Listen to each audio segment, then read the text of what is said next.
నమస్తే BCN news కి స్వాగతం. నా పేరు నీలిమ. ముందుగా ముఖ్యాంశాలు. భోగాపురం అంతర్జాతీయ విమానాశ్రయంలో విజయవంతంగా ల్యాండ్ అయిన తొలి విమానం. విమానంలో ప్రయాణించిన కేంద్ర మంత్రి రామ్మోహన్ నాయుడు. పెట్టుబడుల ఆకర్షణలో ఏపీ దేశంలోనే నెంబర్ 1గా నిలిచిందన్న మంత్రి డోలా. చంద్రబాబు విజన్, మంత్రి లోకేష్ పడుదల వల్ల రాష్ట్రానికి దిగ్గజ కంపెనీలు వస్తున్నాయని వ్యాఖ్య. 4,80,00,000 రూపాయలతో పొట్టిపాలెం కలుజు మీద బ్రిడ్జి నిర్మాణానికి శ్రీకారం. 8 నెలల్లో పూర్తి చేసి ప్రజలకు అంకితం చేస్తామన్న నెల్లూరు రూరల్ ఎమ్మెల్యే కోటంరెడ్డి. కూటమి నేతలు ఎవరెవరు విదేశాలకు వెళుతున్నారో, డ్రగ్స్ పార్టీలో పాల్గొంటున్నారో నిగ్గు తేల్చాలి. వైసీపీ అధికార ప్రతినిధి నాగార్జున యాదవ్ డిమాండ్. విజయనగరం జిల్లాలోని భోగాపురం అంతర్జాతీయ విమానాశ్రయంలో తొలి విమానం విజయవంతంగా ల్యాండ్ అయింది. ఇవాళ ఉదయం 10 గంటల 15 నిమిషాల సమయంలో ఢిల్లీ నుంచి వచ్చిన వ్యాలిడేషన్ ఫ్లైట్ ఇక్కడ రన్వేపై దిగింది.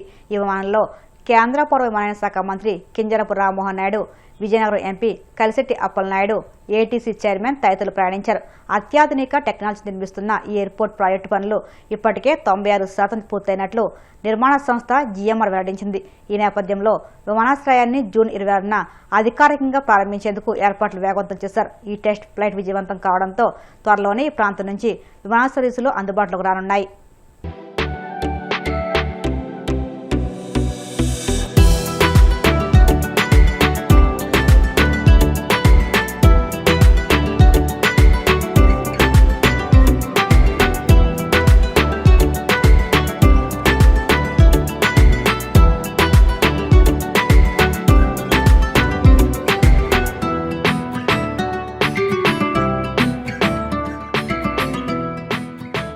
చంద్రబాబు విజన్, మంత్రి లోకేష్ పట్టుదల వల్ల రాష్ట్రానికి దిగ్గజ కంపెనీలు వస్తున్నాయని, పెట్టుబడుల ఆకర్షణతో ఏపీ దేశంలోనే నెంబర్ 1 నిలిచిందని మంత్రి డోలా బాలవీరంద్రస్వామి తెలిపారు.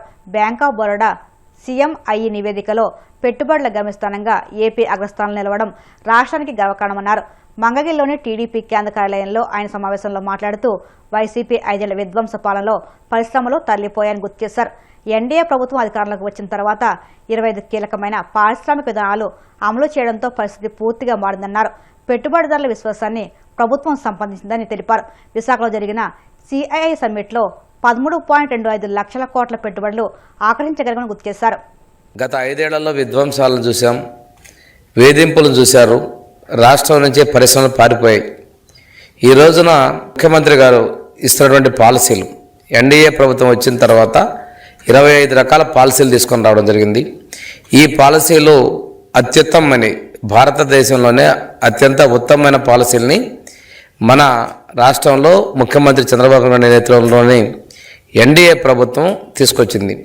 వీళ్ళలో తీసుకున్నట్టయితే మనం తక్కువ ధరలకు భూములు కేటాయించటం, అదేవిధంగా విద్యుత్ రాయితీలు ఇవ్వటం, అదే మనము స్పీడ్ ఆఫ్ డూయింగ్ బిజినెస్ ద్వారా త్వరితగతిన అనుమతులు ఇవ్వటం, వీటన్నిటి ద్వారా కూడా ఉన్న ప్రభుత్వాలు వస్తున్నాయి.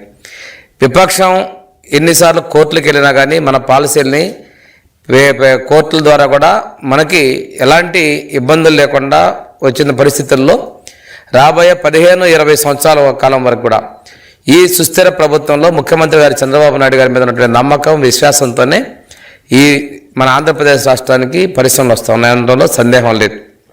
ఈరోజు ముఖ్యమంత్రి చంద్రబాబు నాయుడు గారి విజన్, అదేవిధంగా లోకేష్ బాబు గారి యొక్క పట్టుదల రెండూ కలగలిపి దేశ విదేశాల్లో ఉన్నటువంటి పరిశ్రమలను ఆకర్షించడం, మిత్రపక్షంలో ఉన్నటువంటి బీజేపీ, జనసేనల సహకారంతో కూడా ఒక విశ్వాసం ఉంటుంది. ఈ సుస్థిరమైనటువంటి ప్రభుత్వం పారిశ్రామికాన్ని ప్రోత్సహిస్తుందనేటువంటి నమ్మకంతో వస్తూ ఉన్నాయి.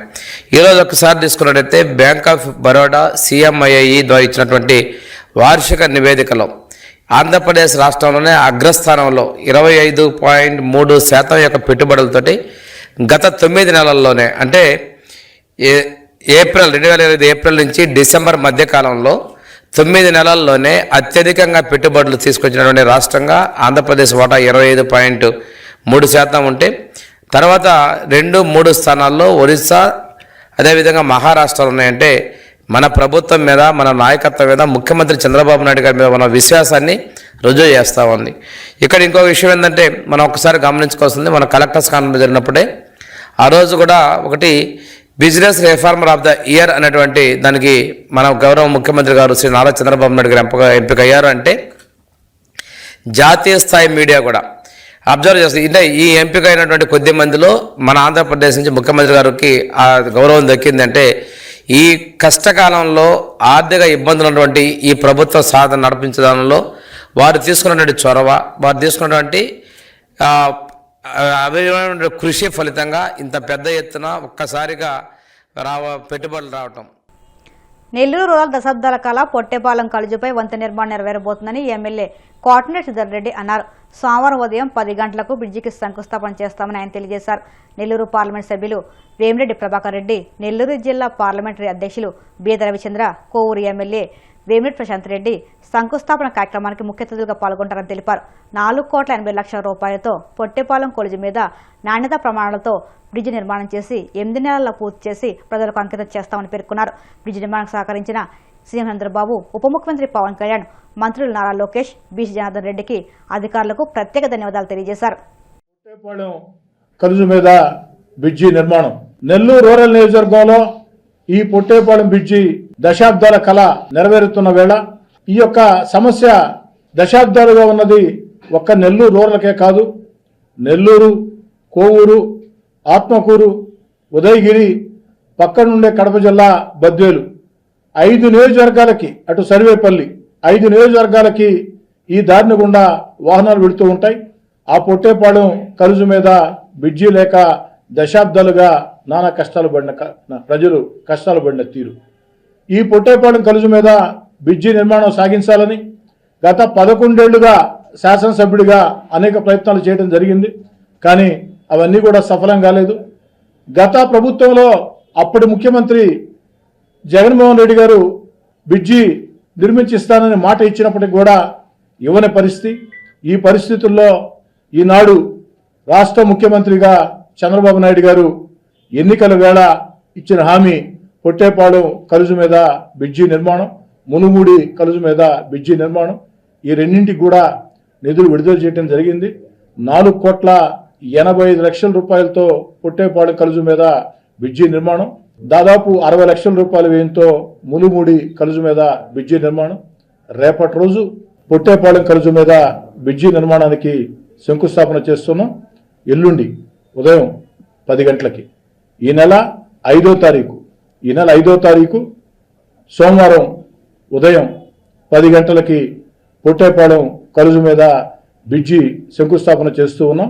4,80,00,000 వ్యయం అక్షరాల 8 నెలల్లో పూర్తి చేసి అందిస్తానని చెప్పని, అదేవిధంగా మునుముడి కలుజు మీద ఫిబ్రవరి ఆఖరిలోపు శంకుస్థాపన కార్యక్రమం ఉంటుంది. అది కూడా సాధ్యమైనంత త్వరగా నాణ్యతా ప్రమాణాలతో 10 కాలాల పాటు ప్రజలకు మేలు చేసే విధంగా నిర్మించిస్తానని మాట ఇస్తూ ఉన్నా. ఎల్లుండి ఏదైతే సోమవారం ఉదయం 5వ తారీఖు సోమవారం ఉదయం 10 గంటలకి పొట్టేపాలెం కలుజు మీద బ్రిడ్జి ఆ యొక్క శంకుస్థాపన కార్యక్రమానికి పార్లమెంట్ సభ్యులు వేమిరెడ్డి ప్రభాకర్ రెడ్డి గారు, శాసనమండలి సభ్యులు, జిల్లా తెలుగుదేశం పార్టీ అధ్యక్షులు బీద రవిచంద్ర గారు, కోవూరు శాసనసభ్యురాలు వేమిరెడ్డి ప్రశాంత్ రెడ్డి గారు, వివిధ పార్టీ నాయకుల్ని ఆహ్వానించడం జరిగింది. వారందరి సమక్షంలో ఆ శంకుస్థాపన కార్యక్రమం ఉంటుంది. అందరూ కూడా రావాలని, దశాబ్దాల కళ నెరవేర్చిన రాష్ట్ర ముఖ్యమంత్రి నారా చంద్రబాబు నాయుడు గారికి ప్రత్యేకంగా ధన్యవాదాలు. ఈ దశాబ్దాల కళ పొట్టేపాలెం కలుజు మీద బ్రిడ్జి నిర్మాణాన్ని చంద్రబాబు గారు ముఖ్యమంత్రిగా ఆ యొక్క ప్రజలకి ఇస్తున్న వేళ నెల్లూరు రూరల్ నియోజకవర్గ ప్రజల పక్షాన చంద్రబాబు గారికి, ఉప ముఖ్యమంత్రి పవన్ కళ్యాణ్ గారికి, యువనేత నారా లోకేష్ గారికి, మరీ ముఖ్యంగా రోడ్లు భవనాల శాఖ మాచ్యులు బీసీ జనార్దన్ రెడ్డి గారికి, సహకరించినటువంటి అధికారులు కింది స్థాయి దగ్గర నుంచి పై స్థాయి దాకా అధికారులందరికీ పేరు పేరున ధన్యవాదాలు తెలియజేస్తాను. 5వ తారీఖు పొట్టేపాలెం కలుజు మీద ఆ బ్రిడ్జి శంకుస్థాపన చేసిన వెంటనే చికిత్స కోసం కేరళ వెళ్తున్నాను. న్యూరో సమస్యలతో ఇబ్బందులు పడుతూ ఉన్నాను. గత కొంతకాలంగా ఎడమ కాలు న్యూరో సమస్య బాగా ఇబ్బంది పెడుతుంది. ఈ పరిస్థితుల్లో డాక్టర్ల సూచన మేరకి ఆయుర్వేదిక వైద్యం దానికి పరిష్కారం అని చెప్పటం, కేరళలోని కొట్టక్కలకి ఎల్లుండి ఉదయం పొట్టేపాలెం బ్రిడ్జి శంకుస్థాపన వెంటనే వెళ్ళటం జరుగుతుంది. 20 నుంచి 30 రోజుల పాటు, కనీసం 20 రోజులు ఇప్పుడు అక్కడి నుంచి లేదా 30 రోజులు అది అక్కడ డాక్టర్లు నిర్ధారిస్తారు.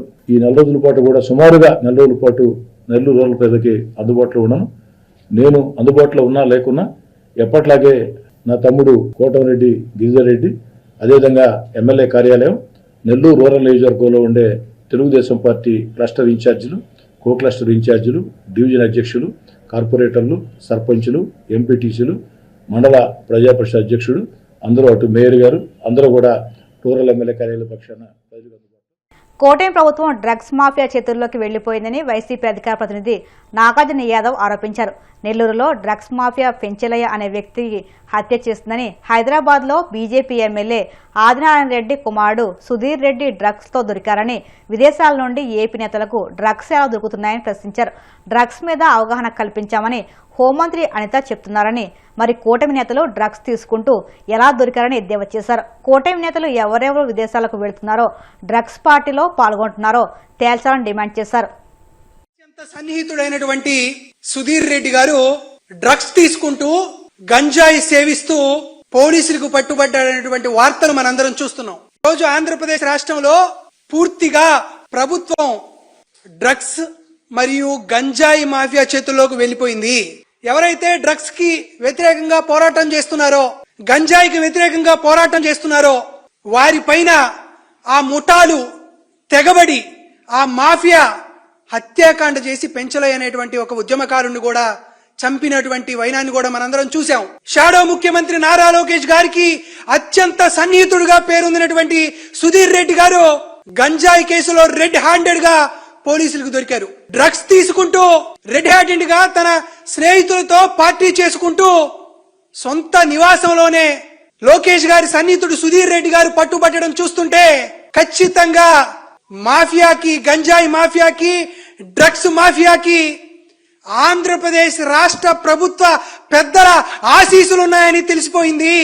ఎందుకంటే గంజాయి అంటే కాస్త మన్యం ప్రాంతంలోనో మరొక ప్రాంతంలోనో దొరకచ్చు, కానీ డ్రగ్స్ మన భారతదేశంలో దొరకవే. డ్రగ్స్ ఖచ్చితంగా విదేశాల నుండే దిగుమతి అవుతాయి కదా. విదేశాల నుండి వస్తున్న వారెవరో డ్రగ్స్ తీసుకొచ్చి తెలుగుదేశం పార్టీకి సంబంధించి కూటమి నేతలకు సంబంధించినటువంటి వ్యక్తులకి అందిస్తేనే వారు సేవిస్తారు. ఎవరు సుధీర్ రెడ్డి గారికి విదేశాల నుండి డ్రగ్స్ తీసుకువచ్చారు? కూటమి నేతల్లో ఎవరెవరు విదేశాలకు వెళ్తున్నారు? విదేశాల్లో ఉన్నటువంటి డ్రగ్స్ మాఫియాతో ఎవరెవరికి లింకులు ఉన్నాయి అనే పైన స్పష్టత రావాలి. వాటిపైన ఖచ్చితమైనటువంటి విచారణ జరగాలి. గతంలో ఏపీ అంటే ఆంధ్రప్రదేశ్ అనేవాళ్ళు, ఈరోజు ఏపీ అంటే అడ్డా ఫర్ పెడ్లర్స్ అంటున్నారు. విదేశాల్లో ఉండేటువంటి ఈ డ్రగ్స్ మాఫియాకి ఆంధ్రప్రదేశ్ కి లింక్ ఎలా వచ్చింది? గంజాయి నిర్మూలనకు, డ్రగ్స్ నిర్మూలనకు ప్రజల్లో తీవ్రమైనటువంటి అవగాహన తెలుగుదేశం పార్టీ కల్పించిందని ఇప్పుడే హోంమంత్రి గారు మాట్లాడే మాటలు విన్నాం. అమ్మ, ప్రజలందరికీ మీరు అవగాహన కల్పించడం దేవుడి సంగతి. ముందు మీ కూటమి నేతల్లో, కూటమి ఎమ్మెల్యేలో, మాజీ ఎమ్మెల్యేలు, మాజీ మంత్రులుగా పనిచేసినటువంటి కుటుంబ సభ్యుల్లో విపరీతంగా గంజాయి సేవిస్తూ డ్రగ్స్ తీసుకుంటూ పట్టుబడుతున్నారు. దాని గురించి ఆలోచించండి. నిజంగా తెలుగుదేశం పార్టీ టీడీపీ అంటే తాగుబోతూ డ్రగ్స్ పార్టీ లాగా తయారైంది, కానీ ప్రజాస్వామ్యబద్ధంగా ఉండేటువంటి పార్టీగా ఉందా? సాక్షాత్తు మాజీ మంత్రి, ప్రస్తుత ఎమ్మెల్యేగా ఉన్నటువంటి ఆదినారాయణ రెడ్డి గారి కుమారుడు మన షాడో ముఖ్యమంత్రి నారా లోకేష్ గారికి ఫోన్ చేస్తే ఇప్పుడు కాసేపు ప్రకటనలు.